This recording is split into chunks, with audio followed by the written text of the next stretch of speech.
नमस्कार, मैं डॉक्टर वास्तु शेट्टी, महारानी महिला विज्ञान कॉलेज मैसूर में हिंदी विभाग में सह प्राध्यापक हूँ। इस समय हिंदी साहित्य जगत के श्रेष्ठ आलोचक चिंतक रामचंद्र शुक्ल द्वारा लिखित क्रोध निबंध पर प्रकाश डालना चाहता हूँ। कन्नड़ विद्यार्थिಗಳಿಗೋಸ್ಕರ ಇದನ್ನು कन्नड़ ಮತ್ತು ಹಿಂದಿ ಎರಡೂ ಭಾಷೆಯಲ್ಲಿ ವಿವರಣೆ ನೀಡುತ್ತಾ ಹೋಗ್ತೇನೆ। 1884 में उत्तर प्रदेश के बस्ती जिले के अंगोना गांव में जन्मे रामचंद्र शुक्ल बचपन से ही अध्ययनशील थे। 1884ರಲ್ಲಿ उत्तर ಪ್ರದೇಶದ ಬಸ್ತಿ ಜಿಲ್ಲೆಯ ಅಂಗೋನಾ ಗಾಂವ್ ಅಂದರೆ ಹಳ್ಳಿಯಲ್ಲಿ ಜನಿಸಿದ್ದ ಇವರು ಬಾಲ್ಯದಿಂದಲೇ ಅಧ್ಯಯನಶೀಲರು. ಬಾಲ್ಯದಿಂದಲೇ ಇವರ ಅಧ್ಯಯನಶೀಲತೆ ಮತ್ತು ಇವರ ಚಿಂತನ ಶಕ್ತಿ ಮತ್ತು ಇವರ ಲೇಖನ ಇತ್ಯಾದಿಗಳನ್ನು ಗಮನಿಸಿದಂಥ ಮದನ್ ಮೋಹನ್ ಮಾಲವೀಯ ಇವರು ಕಾಶಿ ಹಿಂದೂ ವಿಶ್ವವಿದ್ಯಾನಿಲಯದ ಸಂಸ್ಥಾಪಕರು ಸಹ ಇವರು हिंदी विभागದ अध्यक्षरागलिಕ್ಕೆ आह्वानिಸುತ್ತಾರೆ। इनकी अध्ययनशीलता को और इनके शक्ति को, आलोचना शक्ति को देखकर, उनकी कृतियों को देखकर मदन मोहन मालवीय जो बनारस हिंदू विश्वविद्यालय के संस्थापक रह चुके थे, वे इनको हिंदी विभाग अध्यक्ष बनने के लिए आह्वान देते हैं। और ಅಲ್ಲಿ 1919 ರಿಂದ 1937 1919 से 1937 तक वे वहाँ कार्यरत रहते हैं। इनके द्वारा लिखित हिंदी साहित्य का इतिहास अत्यंत श्रेष्ठ और विश्वासार्ह कृति है। इवर बरेದಂತ हिंदी साहित्य का इतिहास ಬಹಳ ಶ್ರೇಷ್ಠ ಕೃತಿ। ಜಾಶಿ ಗ್ರಂಥಾವಳಿ, ಕಾವ್ಯ में रहस्यवाद, ಚಿಂತಾಮಣಿ ಇವರ ಪ್ರಮುಖವಾದಂಥ ಕೃತಿಗಳು। ಪ್ರಸ್ತುತ ಕ್ರೋಧ ನಿಬಂಧ ಇದು ನಿಶ್ಚಯವಾಗಿಯೂ ಅತ್ಯಂತ ಆಲೋಚನಾತ್ಮಕ ನಿಬಂಧ है। ಕ್ರೋಧ ಇದು ಪ್ರತಿಯೊಬ್ಬರು ನಾವು ಅನುಭವಿಸುವಂತಹ ಅಥವಾ ದಿನನಿತ್ಯ ನೋಡುವಂಥ ಇದು ಬಹಳ ವಿಶಿಷ್ಟವಾದಂಥ निबंध ಮತ್ತು ಅಷ್ಟೇ ಮಹತ್ವಪೂರ್ಣವಾಗಿರುವಂಥದ್ದು ಸಹ। क्रोध हम सबको आवश्यक है। क्रोध के बगैर हम जी नहीं सकते। क्रोध एक शक्ति है। ಕ್ರೋಧ ಅನ್ನೋದು ಒಂದು ಶಕ್ತಿ, ನಮ್ಮ ಜೀವನದಲ್ಲಿ ಅದು ಬೇಕೇ ಬೇಕು। ಕ್ರೋಧ ಇಲ್ಲದಿದ್ರೆ ಯಾರು ಸಹ ನಮಗೆ ಹಾನಿ ಮಾಡಬಹುದು। ನಮ್ಮನ್ನು ನಾವು ರಕ್ಷಣೆ ಮಾಡೋಕ್ಕೋಸ್ಕರ ಲೇಖಕರು ಹೇಳ್ತಾರೆ क्रोध अत्यंत आवश्यक है।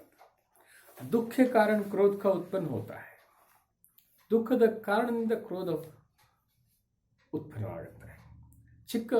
छोटे बच्चे के ऊपर भी आप हाथ उठाएंगे तो वो तुरंत हाथ उठाते हैं। छोटे बच्चा ही सही, लेकिन कष्ट से, दुख से दूर होने के लिए समाज में क्रोध जरूरत है। यदि क्रोध ना हो तो दूसरों के द्वारा हमें मिलने वाले कष्ट को दूर करना बहुत मुश्किल होता है। ನಮಗೆ ಕ್ರೋಧ ಅನ್ನೋದು ಬೇಕೇ ಬೇಕು। ಕ್ರೋಧ ಇಲ್ಲದಿದ್ದರೆ ಬೇರೆಯವರಿಂದ ಆಗುವಂಥ ದುಃಖ, ನೋವು ಇದನ್ನೆಲ್ಲ ನಾವು ದೂರ ಮಾಡಿಕೊಳ್ಳೋದು ಸಾಧ್ಯ ಇರಲಿಲ್ಲ। ಇದಕ್ಕೆ ಕೆಲವು ದೃಷ್ಟಾಂತಗಳನ್ನು ಕೂಡ ಕೊಡ್ತಾರೆ। स्वरक्षा के कारण क्रोध व्यक्त करते हैं। ಮುಖ್ಯವಾಗಿ ಪ್ರಾಣಿ भी अपने रक्षा के लिए वो क्रोध व्यक्त करते हैं। ಪ್ರಾಣಿಗಳು ಸಹ ತಮ್ಮ ರಕ್ಷಣೆಗೋಸ್ಕರ, ಸ್ವಂತ ಹಿತಕ್ಕೋಸ್ಕರ ಕ್ರೋಧವನ್ನು ವ್ಯಕ್ತಪಡಿಸುತ್ತೆ, ಅಂದರೆ ತನಗೆ ಕಷ್ಟವಾದಾಗ। ಇಲ್ಲಿ ಎರಡು दृष्टांतವನ್ನು ಕೊಡ್ತಾರೆ। एक दृष्टांत ऐसे है, एक दूसरे से एक अपरिचित रेल में सफर कर रहे थे। दोनों आराम से बातें कर रहे थे। अचानक बातों में बात बिगड़ने के कारण एक आदमी ट्रेन से उतरते समय दूसरे आदमी को तमाचा मारता है और जाने के लिए तैयार होता है, और दूसरे आदमी भी छुप नहीं रहता, वो भी एक तमाचा जड़ जाता है। यानी इसका अर्थ है ये स्वरक्षा, अपने हित के लिए, अपने रक्षा के लिए वो ऐसे करते हैं। प्रतिकार ही कहा जाएगा जहां और दुख मिलने की संभावना नहीं है, क्योंकि ये ऐसा नहीं करेगा तो और भी कुछ हो सकता है। ಒಂದು ಸಂದರ್ಭ ऐसा ಹೇಗಿದೆ ಅಂತಂದ್ರೆ, ರೈಲ್ವೆಯಲ್ಲಿ ಇಬ್ಬರು ಪ್ರಯಾಣ ಮಾಡ್ತಿರ್ತಾರೆ, ಮಾತಿಗೆ ಮಾತು ಬೆಳೆದು ಅದರಲ್ಲಿ ಒಬ್ಬ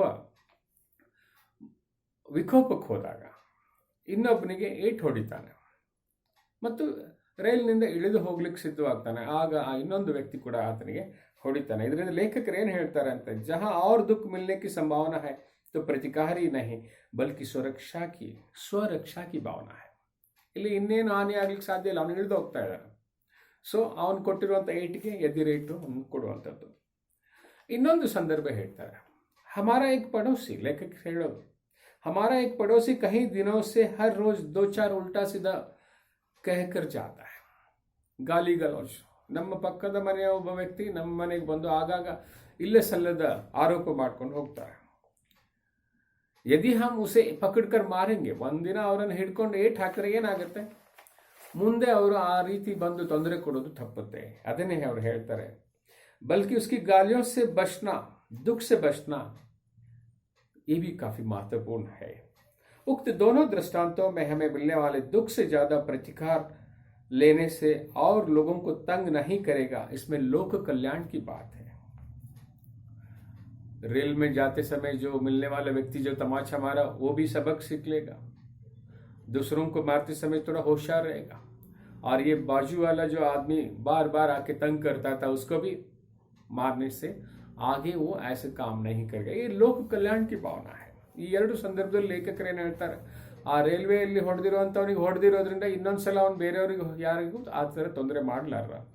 ಅಷ್ಟೇ ಅಲ್ಲ, ನಮ್ಮ ನೆರೆಮನೆ ವ್ಯಕ್ತಿ ಆಗಾಗ ಬಂದು ತೊಂದರೆ ಕೊಡೋದು ಇನ್ನು ಮುಂದೆ ಅದು ತಪ್ಪಲಿಕ್ಕೆ ಸಾಧ್ಯ ಇದೆ. ಇದು ಲೋಕ ಕಲ್ಯಾಣ ಭಾವನೆ. क्रोध करने वाला अपनी गलती के बारे में नहीं सोचता है, जिसने दुख पहुंचा है उसका नाश हो. ಯಾರು ನಮಗೆ ತೊಂದರೆ ಕೊಟ್ಟಿದ್ದಾರೆ ಅವನು ಸಾಯಲಿ ಅಥವಾ ಅವನು ನಾಶವಾಗಲಿ ಅನ್ನೋದನ್ನೇ ನಾವು ಬಯಸ್ತೇವೆ ಅಥವಾ ನೋಡ್ತೇವೆ. क्रोध के परिणाम क्या होगा हम नहीं सोचते हैं. क्रोध की विशेषता है, यदि कोई व्यक्ति उसके सामने 20-25 लोग मारने के लिए आए हैं और ये क्रोध में उनके साथ लड़ने के लिए जाएगा तो ये मरना तय है. ಒಂದು ವೇಳೆ 20-30 ಜನ ಹೊಡಿಲಿಕ್ಕೆ ಬಂದಾಗ ಎದುರಿರುವಂಥ ಒಬ್ಬ ವ್ಯಕ್ತಿ ಕ್ರೋಧದಲ್ಲಿ ಅವರನ್ನು ಹೊಡೆಯಕ್ಕೆ ಹೋದರೆ ಅವನಿಗೆ ಸಾವು ನಿಶ್ಚಿತ. तो इसलिए क्रोध में अंधापन है. ಒಂದು ರೀತಿ ಹಿಂದೆ ಮುಂದೆ ಆಲೋಚನೆ ಮಾಡದೆ ಮುನ್ನುಗ್ಗುವಂಥದ್ದು ಇದೆ, ಅದು ಅಂಧಕಾರ. ಅದು ಸಹ ಅದರಿಂದ ಏಟು ತಿನ್ನೋದು ನಿಶ್ಚಿತ. क्रोध से हानि पहुंचाने से पहले सामने वाले व्यक्ति को हम डर पैदा करते हैं. ನೋಡಿ, ಈ ಸೂಕ್ಷ್ಮ ವಿಚಾರ ಇದು. ಒಬ್ಬ ವ್ಯಕ್ತಿಯಿಂದ ಪದೇ ಪದೇ ತೊಂದರೆ ಆಗುತ್ತೆ ಅಂತಂದ್ರೆ ಅವನಿಗೆ ನಾವು ಭಯ ಹುಟ್ಟಿಸಬೇಕು. उनको डर दिखाना है. यदि उसमें डर आ गया तो चुप हो जाएगा तो क्षमा किया जा सकता है. इसलिए इसमें ये भी इंपॉर्टेंट है. तो इससे और कोई दुष्परिणाम नहीं है, इन्याव दुष्परिणाम नहीं ಇಲ್ಲ. ಅವನಿಗೆ ಹೆದರಿಸಿದ್ರು ಸಾಕು, ಇನ್ನು ಮುಂದೆ ಈ ತರ ಮಾಡಬೇಡ, ऐसे आगे मत करो. कभी कभी अपने परिवार या स्नेही लोगों के साथ झगड़कर हम अपने सिर पीटते हैं, मुझे नहीं करना चाहिए था, क्योंकि अपनों के साथ हम नाराज हो जाएंगे, मारपीट करेंगे. वो आखिर अपना है, फिर कभी हमें सिर पटकना ही होगा. ನಮ್ಮವರ ಜೊತೆ ಯಾವಾಗಲೂ ಈ ಥರ ಗುದ್ದಾಟ ಮಾಡಿಕೊಂಡ್ರೆ, ನಮ್ಮ ಆತ್ಮೀಯರು ಅಥವಾ ಗೆಳೆಯರು ಮಿತ್ರರ ಜೊತೆ ಹಿಂಗಾದಾಗ, ನನ್ನ ಮಿತ್ರನಿಗೆ ಆ ಥರ ಹೊಡಿಬಾರ್ದಿತ್ತು, उसे मारना नहीं चाहिए था, ऐसे हमें फिर दुख पहुंचा. यानी आज हम भले ही क्रोध में हम उनको दुख पहुंचाए, लेकिन उल्टा वो हमें ही दुख झेलने होगी. और एक दो दृष्टांत देते हैं लेखक. चाणक्य ब्राह्मण अपना विवाह करते जाते समय मार्ग में कुश चुभने के कारण नाराज होता है. चाणक्य ಶ್ರೇಷ್ಠ ಜ್ಞಾನಿ. ತನ್ನ ವಿವಾಹ ಸಂದರ್ಭದಲ್ಲಿ ಅವರು ಹೋಗ್ತಾ ಇರುವಾಗ ರಸ್ತೆಯಲ್ಲಿ ಅವರಿಗೆ ಕುಶ್ ಅಂದ್ರೆ ಒಂದು ಜಾತಿಯ ಹುಲ್ಲು ಅವರಿಗೆ ಕಾಲಿಗೆ ಚುಚ್ಚುತ್ತೆ. चुभने के कारण वो नाराज हो जाते हैं और कुदाली लेकर वो पूरा काटते हैं.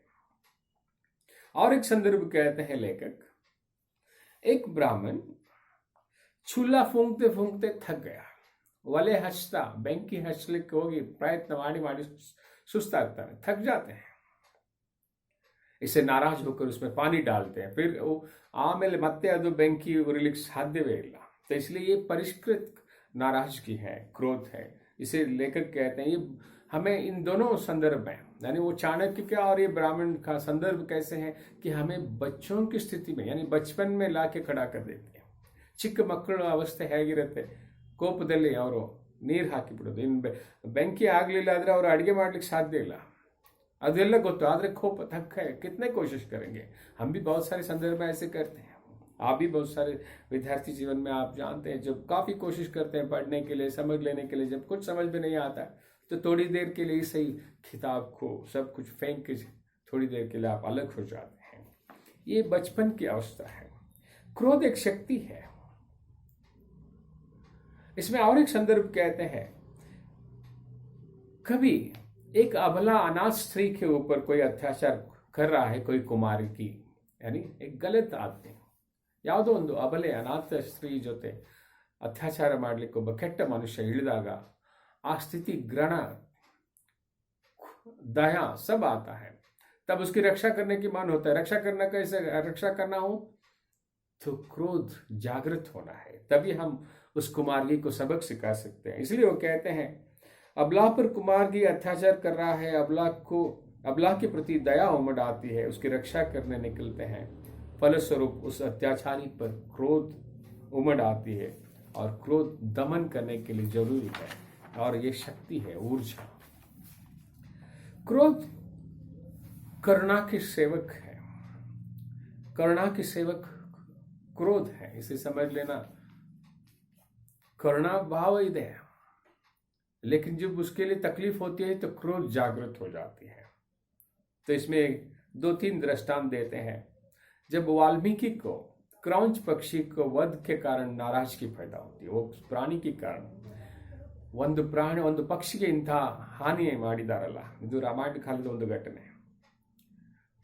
उस संदर्भ में हुए एक घटना है रामायण के संदर्भ में। रावण जाते समय जो सीता के अपहरण करते समय जो पक्षी, तो इसके हानि होने के कारण वो नाराज होते हैं, गिरे हुए उस पंछी उसकी अवस्था देखकर। लेकिन राम भी नाराज हो जाते हैं, लेकिन राम की नाराजगी लोक कल्याण के लिए, लोक हित के लिए है। वाल्मीकि की जो दुख है, क्रोध है, वो उस पक्षी मात्र के लिए है। और एक है इसके साथ शिशुपाल। श्री कृष्ण शिशुपाल को 100 अपराध तक माफ करता है। ಶಿಶುಪಾಲನಿಗೆ 100 ಅಪರಾಧದವರೆಗೂ ಮಾಫಿ ಮಾಡ್ತಾನೆ, ಕ್ಷಮೆ ತೋರಿಸ್ತಾರೆ।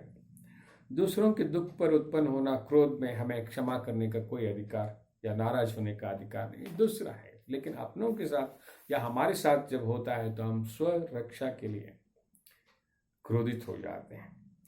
क्षमा की सीमा का अर्थ है, देखिए लेकिन बहुत सुंदर ढंग से कहते हैं, हमारे इलाके में कोई गुंडा घूम रहा है वजह से, या कोई अत्याचारी घूम रहा है वजह से काफी समय से, तो इसका मतलब है सब लोग सहन कर रहे हैं। ನಮ್ಮ ಏರಿಯಾದಲ್ಲಿ ಯಾರಾದರೂ ಅತ್ಯಾಚಾರಿ ಅಥವಾ ಯಾರೋ ಗುಂಡ ಆರಾಮಾಗಿ ಓಡಾಡ್ತಾ ಇದ್ದಾನೆ ವರ್ಷಗಳಿಂದ ಅಂತಂದ್ರೆ ಎಲ್ಲರೂ ಸಹಿಸಿಕೊಂಡಿದ್ದಾರೆ, ಇದು ಕ್ಷಮೆಯ ಸೀಮಾ। उसी क्षण हम उसको भगा देते, सबक सिखा देते हैं, तो वो तुरंत समाप्त हो जाती थी उनकी तकलीफ। लेकिन कई सालों से चल रही है, तो ये सहन की सीमा है, बहुत ज्यादा है। और अपने सत्ता स्थापित करके बैठा है वो अपराधी, अर्थात सब लोग सहन कर रहे हैं। वैर क्रोध का आचार है। क्रोध के लिए ये वैर जो है सपोर्टिव। हमारे सामने कोई अन्याय होता है, हम तुरंत प्रतिरोध व्यक्त करते हैं, ये क्रोध। हमारे साथ अन्याय हुआ, हम चुपचाप बैठे हैं, मौके की तलाश में है, ये वैर। ನಮ್ಮ ಜೊತೆ ಒಂದು ಅಪರಾಧ ಆಯಿತು, ನಾವು ತಕ್ಷಣ ಅದನ್ನ ಪ್ರತಿರೋಧ ವ್ಯಕ್ತಪಡಿಸಿದ್ವಿ ಅಥವಾ ಮಾರಾಮಾರಿ ಏನೋ ಮಾಡಿದ್ವಿ ಅಂತಂದ್ರೆ ಅದು ಕ್ರೋಧ। ಆದರೆ ಆ ಕ್ಷಣದಲ್ಲಿ ಸುಮ್ಮನಿದ್ದು ಸರಿಯಾದ ಸಮಯಕ್ಕೆ ಕಾದು ಇವನಿಗೆ ರಿವೆಂಜ್ ತಗೋಬೇಕು, ಅಥವಾ ಅದನ್ನು ಅವನು ಮಾಡಿದ ತಪ್ಪಿಗೆ ಅಥವಾ ನಮ್ಗೆ ಹಾನಿ ಮಾಡಿದ್ದಕ್ಕೆ ಪ್ರತಿಶೋಧ ವ್ಯಕ್ತಪಡಿಸಬೇಕು ಅಂತ ಸಮಯಕ್ಕಾಗಿ ಕಾಯೋದಿದೆಯಲ್ಲ, ಇದು वैर। बड़ा सुंदर ढंग से लेखक बहुत सुंदर ढंग से ये वैर और क्रोध के बारे में लेखक कहते हैं। क्रोध तुरंत प्रतिरोध व्यक्त करती है, पर वैर काफी समय तक रहने वाली है, प्रतिरोध लेने के लिए पर्याप्त रास्ता निकाल देती है। मौके की तलाश, समय सरियाद समय के कायुವಂತದ್ದು। किसी ने आपको गाली दी और आप तुरंत उसे मार दिया तो क्रोध, 2 महीने बाद आप मारने के लिए उतारे तो ये वैर। पशु और बच्चे तुरंत व्यक्त करते हैं क्रोध, और वो ज्यादा समय तक याद नहीं रहते हैं, इसलिए वैर नहीं है। लेकिन जिनके मन में काफी समय की अवकाश में देखने की कोशिश करते रहते हैं, सही समय की तलाश करते हैं, ये बहुत खतरनाक है, ये वैर है। तो क्योंकि मन में संचय करने की शक्ति पशु में और बच्चों में नहीं है, इसलिए वो क्रोध है। रामचंद्र शुक्ल द्वारा लिखित ये क्रोध निश्चय ही सोचने लायक और आलोचनात्मक निबंध है। तो इसमें इतना समझ लेना, क्रोध जो है एक ऊर्जा है, और दैनंदिन जीवन में कई बार कोई ना कोई व्यक्ति दूसरों के साथ क्या होगा, आज हम जैसे हैं वैसे ही बाकी लोग हैं, इस तरह सोचते नहीं। छोटे छोटे संदर्भ के लिए या और जो कुछ न कुछ बाकी लोगों को क्या होगा, स्वार्थ भाव के कारण ही सही, और हानि पहुंचाते हैं। ऐसे संदर्भ में हमारी क्या दशा होती है, उदाहरण के साथ रामचंद्र शुक्ल बहुत सुंदर ढंग से व्यक्त किए हैं। प्रणाम।